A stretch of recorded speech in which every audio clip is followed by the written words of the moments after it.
ಆಯ್ತಾ ಮಾಡಿದ ಕೇಳ್ಬೇಕು. ಸರ್, ಈಗ ಬಿಜೆಪಿ ಜೆಡಿಎಸ್ ನವರು ಧರ್ಮಸ್ಥಳ ಇಟ್ಕೊಂಡಿದ್ರು. ಒಂದ್ ಕಡೆ ಧರ್ಮಸ್ಥಳಕ್ಕೆ ಭೇಟಿಯನ್ನ ಕೊಡ್ತಾರೆ, ವೀರೇಂದ್ರ ಹೆಗ್ಗಡೆಯವರನ್ನ ಭೇಟಿ ಮಾಡ್ತಾರೆ, ಮತ್ತೆ ಇನ್ನೊಂದು ಕಡೆ ಸೌಜನ್ಯ ಕುಟುಂಬದವರನ್ನು ಕೂಡ ಭೇಟಿ ಮಾಡ್ತಾರೆ. ಅವ್ರ ತಾಯಿ ಬಿಜೆಪಿ ನಾಯಕರಿಗೆ ಏನೋ ಹೇಳಿದ್ದಾರೆ ಅಂತ ಸರ್, ವಿರೋಧವನ್ನು ವ್ಯಕ್ತಪಡಿಸಿದ್ದಾರೆ ಅಂತ. ನೋಡಿ, ಧರ್ಮಸ್ಥಳ ಶ್ರೀ ಕ್ಷೇತ್ರ ರಾಜಕೀಯ ವಸ್ತು ಅಲ್ಲ. ಬಹುಶಃ ಯಾರು ಇವತ್ತು ಈ ಒಂದು ಶ್ರೀ ಕ್ಷೇತ್ರದ ಪ್ರದರ್ಶನದ ಹೆಸರಿನಲ್ಲಿ ರಾಜಕಾರಣವನ್ನ ಮಾಡಲಿಕ್ಕೆ ಹೊರಟಿದ್ದಾರೆ, ಬಹುಶಃ ಅವರೆಲ್ಲರಿಗೂ ಕೂಡ ನಾಚಿಕೆ ಆಗಬೇಕು. ಕಾರಣ ಏನು ಅಂತ ಹೇಳಿದ್ರೆ, ಇದು ಕಳೆದ 2 ವರ್ಷಗಳಿಂದ ನಡೀತಾ ಇರ್ತಕ್ಕಂಥ ಒಂದು ಪ್ರಕರಣ. 2-3 ವರ್ಷಗಳಿಂದನೂ ಕೂಡ, ನಮ್ಮ ಸರ್ಕಾರ ಬರೋದಕ್ಕಿಂತ ಮುಂಚೆಯಿಂದನೂ ಕೂಡ ಇದು ನಡೀತಾ ಇದ್ದಂತ ಒಂದು ಪ್ರಕರಣ. ಸೌಜನ್ಯ ಪ್ರಕರಣ ಇರ್ಬೋದು, ಬೇರೆ ಬೇರೆ ರೀತಿಯ ಆರೋಪಗಳೇನಿತ್ತು, ಆ ಎಲ್ಲ ಆರೋಪಗಳು ಕೂಡ ಹಿಂದೆಯಿಂದನೂ ಕಳೆದ ಒಂದು 5-6 ವರ್ಷಗಳಿಂದ ನಡ್ಕೊಂಡು ಬಂದಂತ ಒಂದು ಆರೋಪ. ಈ ಆರೋಪ ಬಂದಂತ ಸಂದರ್ಭದಲ್ಲಿ ಧರ್ಮಸ್ಥಳವನ್ನ ಬೆಂಬಲಿಸಿ ಯಾವುದೇ ಭಾರತೀಯ ಜನತಾ ಪಕ್ಷದ ಅಥವಾ ಜನತಾದಳದ ನಾಯಕರು ಹೇಳಿಕೆಗಳನ್ನ ಯಾವುದೇ ಸಂದರ್ಭದಲ್ಲೂ ಕೊಟ್ಟಿಲ್ಲ. ಉದಾಹರಣೆಗಳು ನಿಮ್ಮ ಮಾಧ್ಯಮಗಳಲ್ಲೂ ಕೂಡ ಇಲ್ಲ. ಇವತ್ತು ಏಕಾಏಕಿ ಇವತ್ತು ಏನು ನಿಷ್ಪಕ್ಷವಾದಂತ SIT ತನಿಖೆ ಆದ ನಂತರ, ತನಿಖೆಗೂ ಮುಂಚಿತವಾಗಿ ಸನ್ಮಾನ್ಯ ಉಪಮುಖ್ಯಮಂತ್ರಿಗಳು, ಪಕ್ಷದ ಅಧ್ಯಕ್ಷರು ಧರ್ಮಸ್ಥಳದ ಶ್ರೀ ಕ್ಷೇತ್ರದ ಬಗ್ಗೆ ರಾಜಕೀಯ ಮಾಡುವಂತ ನಮ್ಮ ಅವಶ್ಯಕತೆ ಇಲ್ಲ, ಶ್ರೀ ಕ್ಷೇತ್ರ ಮಂಜುನಾಥನ ಏನು ಸಾನ್ನಿಧ್ಯ ಇದೆ ಇದರ ಪರವಾಗಿ ನಾವಿದ್ದೇವೆ ಅಂತಕ್ಕಂಥ ಹೇಳಿಕೆಯನ್ನ ಕೊಟ್ಟಿರ್ತಕ್ಕಂಥದ್ದನ್ನ ನಾನು ಈ ಸಂದರ್ಭದಲ್ಲಿ ನಿಮ್ಗೆ ನೆನಪು ಮಾಡಲಿಕ್ಕೆ ಬಯಸ್ತೇನೆ. ಇದೆಲ್ಲ ಆದಮೇಲೆ ಈಗ ಕೆಲವು ರಾಜಕೀಯ ಪಕ್ಷದವರು ಏನ್ ತರಾತುರಿನಲ್ಲಿ ಧರ್ಮಸ್ಥಳಕ್ಕೆ ಯಾತ್ರೆ ಹೊರಟಿದ್ದಾರೆ. ಯಾಕೆ ಹೋಯ್ತಾ ಇದ್ದೀರಿ? ಏನಾಗಿದೆ ಅಂತ ಹೋಗ್ತಾ ಇದ್ದೀರಿ? ಯಾರಿಗೆ ಸಾಂತ್ವನ ಹೇಳಲಿಕ್ಕೆ ಹೋಗ್ತಾ ಇದ್ದೀರಿ? ನಿಮ್ಮ ರಾಜಕೀಯ ಬೇಳೆ ಬೈಯುವಂತ ಕಾಲ ಮುಕ್ತಾಯ ಆಗಿದೆ. ದಕ್ಷಿಣದ ಕನ್ನಡ ಜಿಲ್ಲೆ, ಕರಾವಳಿಯ ಜನ ಎಚ್ಚೆತ್ತಿದ್ದಾರೆ.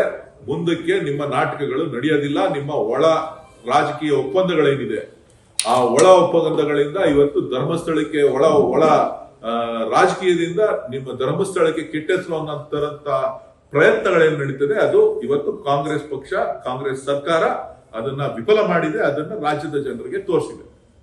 ಸೊ ಹಾಗಾಗಿ ನೀವು ಮಾಡಿರ್ತಕ್ಕಂಥ ಎಲ್ಲ ಈ ನಾಟಕೀಯ ಬೆಳವಣಿಗೆಗಳು, ಒಂದ್ ಕಡೆ ನೀವು ಸೌಜನ್ಯರವರ ಕುಟುಂಬಕ್ಕೆ ತೋರಿಸ್ತಕ್ಕಂಥ ಸಾಂತ್ವನ ಇರ್ಬೋದು, ಇವತ್ತೇ ಅಲ್ಲ ಅವತ್ತು ಕೂಡ ಹೋಗಿ ಸೌಜನ್ಯರ ಮನೆಗೆ ಹೋಗಿ ನೀವು ಯಾವ ರೀತಿ ನಾಟಕ ಆಡ್ ಬಂದಿದ್ದೀರಿ, ನಿಮ್ಮ ನಾಯಕರುಗಳು ಯಾವ ರೀತಿ ಹೇಳಿಕೆಗಳನ್ನ ಕೊಟ್ಟಿದ್ದಾರೆ ಅಂತ ಹೇಳಿ ದಾಖಲೆಗಳಿದೆ.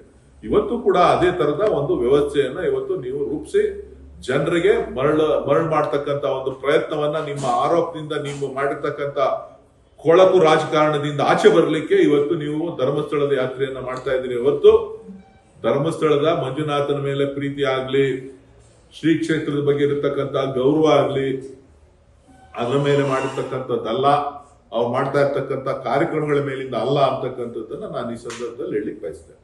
ಸರ್, ಅಲ್ಲಿ RSS ನ 2 ತಂಡಗಳ ನಡುವೆ ನಡೀತಾ ಇದೆ ಅಂತ ಹೇಳಿ, ಅದು ಬಹುಶಃ ಎಲ್ರಿಗೂ ಕೂಡ ಗೊತ್ತಿದೆ. ಯಾರಿಗೇನು ಮಂಗಳೂರಿನಲ್ಲಿ ನೀವು ಯಾರೇ ಮಂಗಳೂರು ದಕ್ಷಿಣ ಕನ್ನಡ ಜಿಲ್ಲೆಗೆ ಹೋಯ್ತು ಅಂತ ಅಂದ್ರೆ ಅದು ಯಾತಕ್ಕೋಸ್ಕರ ಇದು ಉಲ್ಬಣ ಆಗಿದೆ, ಯಾವ ರೀತಿ ಇದ್ರ ಇನ್ನೆಲ್ಲ ಯಾರ್ಯಾರಿದ್ದಾರೆ ಅಂತ ಹೇಳ್ಬಿಟ್ಟು 2 ಬಣಗಳ RSS ಗುಂಪಿನ 2 ಬಣಗಳು, ಬಿಜೆಪಿಯ 2 ಬಣಗಳು, ಅಲ್ಲಿಯ ಜನಪ್ರತಿನಿಧಿಗಳು ಕೂಡ ಶ್ರೀ ಕ್ಷೇತ್ರವನ್ನ ಒಪ್ಪಿ ಮಾತಾಡಿಲ್ಲ. ಮಂಜುನಾಥನ ಬಗ್ಗೆ ಮಾತ್ರ ಮಾತನಾಡಿದ್ದಾರೆ. ಬಹಳ ಸೂಕ್ಷ್ಮವಾಗಿ ನೀವುಗಳು ಗಮನಿಸಬೇಕು. ಈ ರೀತಿಯ ಒಂದು ರಾಜಕೀಯ ದೊಂಬರಾಟಕ್ಕೋಸ್ಕರ ದೇವರನ್ನ, ಒಂದು ಕ್ಷೇತ್ರವನ್ನ ಬಳಸ್ಕೊಳ್ತಕ್ಕಂಥ ಪ್ರವೃತ್ತಿ ಇಲ್ಲಿಗೆ ಮುಕ್ತಾಯ ಆಗಬೇಕು. ಇದರ ಹಿಂದೆ ವೋಟ್ ಬ್ಯಾಂಕ್ ರಾಜಕಾರಣ ಇದೆಯಾ ಸರ್? ಚುನಾವಣೆ ನಡಿಬೇಕಾದ್ರೆ ವೋಟ್ ಬ್ಯಾಂಕ್ ರಾಜಕಾರಣ ಇದ್ದೇ ಇರುತ್ತೆ. ಈಗ ಕೆಸರಾಚಾಟ, ಸೌಜನ್ಯ ಪರವಾಗಿ ಅವರ ಕುಟುಂಬಸ್ಥರಿಗೆ ನಾವು ಕಾನೂನು ಹೋರಾಟ ಏನ್ ಮಾಡ್ತೀವಿ ಅದಕ್ಕೆ ಖರ್ಚು ವೆಚ್ಚಗಳನ್ನು ನಾವು ಭರಿಸ್ತೇವೆ ಅಂತ ಭರವಸೆ ಕೊಟ್ಟಿದ್ದಾರೆ ಸರ್. ಯಾರ ವಿರುದ್ಧವಾಗಿ ಅಂತ ಅದನ್ನ ಅವ್ರನ್ನೇ ಕೇಳಬೇಕು. ಯಾತಕ್ಕೋಸ್ಕರ ಸೌಜನ್ಯರವರಿಗೆ ಖರ್ಚು ವೆಚ್ಚವನ್ನು ಭರಿಸ್ತೀರಿ ಏನು ಅಂತ ಬರ್ಸೋದ್ರೆ ಸಂತೋಷ. ಇದು ಇವತ್ತು ಹೇಳಿಕೆ ಕೊಡ್ತಾ ಇರೋದಲ್ಲ, ಅವತ್ತು ಹೇಳಿಕೆ ಕೊಟ್ಟಿದ್ದೀರಿ. ಅವತ್ತು ಕೂಡ ಏನೋ ಹೋಗಿ ಹೇಳ್ಬಿಟ್ಟು ಬಂದಿದ್ದೀರಿ. ನಿಮ್ಮ ರಾಜಕೀಯ ನೆನಪುಗಳು ಕಡಿಮೆ ಇರಬೇಕು ಅಂತ ಕಾಣಿಸ್ತದೆ. ಹಿಂದೆ ಏನೇನು ಹೇಳಿದಿರಿ ಅದನ್ನೆಲ್ಲನೂ ಕೂಡ ದಕ್ಷಿಣ ಕನ್ನಡ ಜಿಲ್ಲೆಗೆ ನಿಮ್ಮ ಏನು ಒಂದು ರಕ್ತದಾಹ ಇದೆ ಅದನ್ನ ನಿಲ್ಲಿಸಿ, ರಾಜಕೀಯಕ್ಕೋಸ್ಕರ ರಕ್ತದಾಹವನ್ನು ನಿಲ್ಲಿಸಿ ಶ್ರೀ ಕ್ಷೇತ್ರದ ಪಾವಿತ್ರತೆಯನ್ನ ಉಳಿಸ್ಕೊಳ್ಳುವಂತ ಪ್ರಯತ್ನವನ್ನ ಮಾಡಿ. ಸರ್, ಈಗ ಮುಖರತ್ನ ಅವರು ಕೇಸಿಗೆ ಸಂಬಂಧಪಟ್ಟಂತೆ ಡಿ ರಿಪೋರ್ಟ್ ಕೊಟ್ಟಿದ್ದಾರೆ. ಯಾವ ಕೇಸ್ಗೆ? RMC and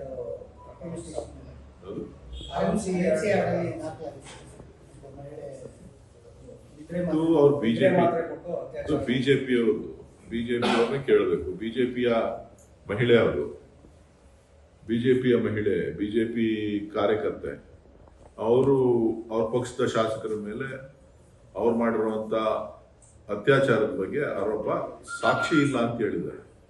ಸಾಕ್ಷಿ ಏನ್ ಕೊಡಕ್ಕಾಗತ್ತಾ ಅಮ್ಮ ಪಾಪ? ಸಾಕ್ಷಿ ಎಲ್ಲಿಂದ ಒಸ್ಕೊಡಕ್ಕಾಗಲ್ಲ? ಅವರಷ್ಟು ಶಾಸಕರಷ್ಟು ಬುದ್ಧಿವಂತರಲ್ವಲ್ಲ ಅವರು.